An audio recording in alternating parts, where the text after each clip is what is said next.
اس وقت اسکرین پر آپ کو روایت نظر آ رہی ہے. سب سے پہلے اس روایت میں استعمال ہونے والے الفاظ کو جان لیتے ہیں. پہلا لفظ ہے تدی. اس میں اصل لفظ دی ہے اور اس کے پیچھے تے کا استعمال ہے. تے اس آگ کا اظہار کرتا ہے، یعنی اس آگ کا ذکر کر رہا ہے، اور آگے دی کہتے ہیں روشن ہونے کو. تدی کے معنی بنتے ہیں اس آگ سے روشن ہونا، اس آگ سے روشنی ہونا. اگلا لفظ ہے اناق، جو کہ جمع کا صیغہ ہے اور اس کا واحد ہے انک. اور انک کہتے ہیں ایسی شے کو جو شروع سے تنگ ہو، جیسے جیسے آگے بڑھے تو کھلتی جائے، یعنی پھیلتی جائے. جیسے کوئی بوتل ہوتی ہے جس کا اگلا حصہ جو ہے وہ سکڑا ہوا ہوتا ہے، اور جیسے سے آگے بڑھے تو وہ کھلتی پھیلتی جاتی ہے، یا جیسے سراہی ہوتی ہے. یہی خصوصیت بہت سے جانداروں اور انسان کے جسم کے ایک عضو میں پائی جاتی ہے جسے گردن کہتے ہیں. اگلا لفظ ہے ابل. ابل کہتے ہیں ایسی سواریوں کو جو وزن اٹھا کر مشکل رستوں جیسے صحراؤں وغیرہ میں لمبے فاصلے طے کرنے کی صلاحیت رکھتی ہوں.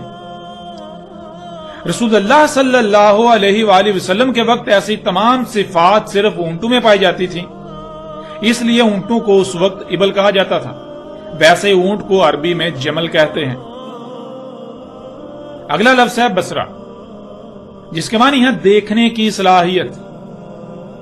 بصر کہتے ہیں دیکھنے کی صلاحیت کو، دیکھنے کو.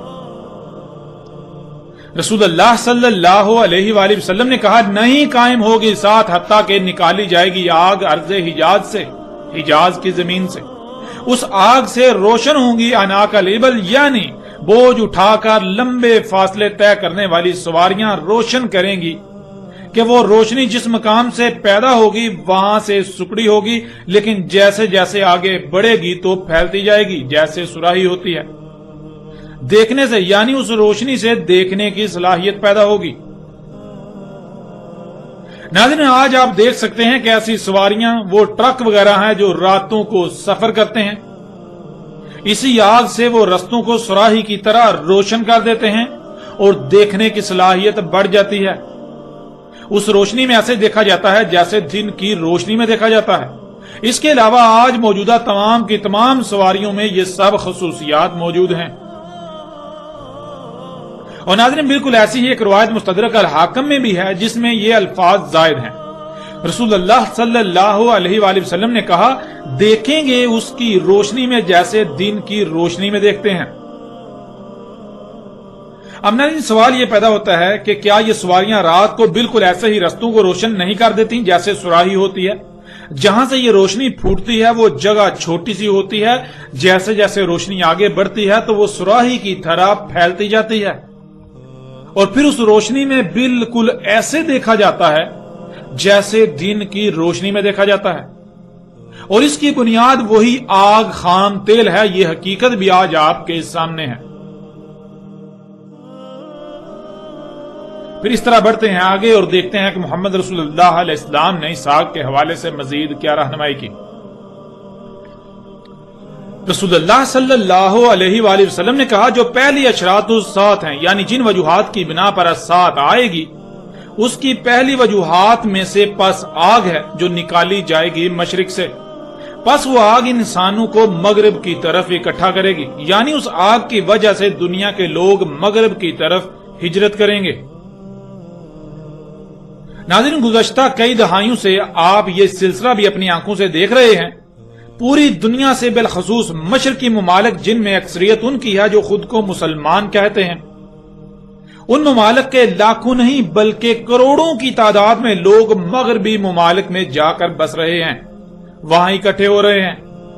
پوری دنیا کے لوگ مغرب میں اکٹھے ہو رہے ہیں، اور یہ اسی آگ کے نکلنے کے بعد اسی آگ ہی کی وجہ سے ہوا اور ہو رہا ہے. اسی آگ کی وجہ سے مغربی دنیا، مغربی ممالک دنیا میں سہولتوں، آسائشوں، ایجادات کے نام پر بظاہر جنت کا منظر پیش کرنے لگے، جس کو دیکھتے ہوئے دنیا میں لاکھوں نہیں بلکہ کروڑوں انسانوں نے ان مغربی ممالک کا رخ کیا، اور آج بھی یہ سلسلہ جاری ہے. اور پھر یہی آگ آج پوری دنیا کی قوتوں کو شام میں اکٹھا کر رہی ہے. پوری دنیا کی تمام قوتوں میں سے ہر ایک کی یہی خواہش ہے کہ یہ آگ یعنی خام تیل پر اسی کا قبضہ ہو، جس کی خاطر اقوام عالم ایک دوسرے کے خلاف در پردہ جنگوں میں مصروف ہیں. شام میں اکٹھے ہو چکی ہیں، اور اس آگ و بارود کی بارش کی وجہ سے ہی شام و عراق اور یمن وغیرہ سمیت لاکھوں نہیں بلکہ کروڑوں لوگ مغرب کا رخ کیے ہوئے ہیں، کیونکہ مغرب انہیں جنت نظر آتی ہے جہاں وہ بہتر اور سہولتوں، آسائشوں اور آسانیوں سے مزین زندگی گزار سکیں۔ اسی آگ کے نکالے جانے کے بعد مغربی دنیا میں صنعتی انقلاب کے نام پر کالجوں اور یونیورسٹیوں کا سیلاب امڈ آیا، جن میں تعلیم کے نام پر پوری دنیا سے لوگ مغرب میں اکٹھے ہو رہے ہیں۔ یوں یہ تمام تر حقائق آج آپ کے سامنے ہیں۔ بڑھتے ہیں ناظرین آگے اور دیکھتے ہیں کہ مزید رسول اللہ علیہ السلام نے اس آگ کے بارے میں کیا رہنمائی کی۔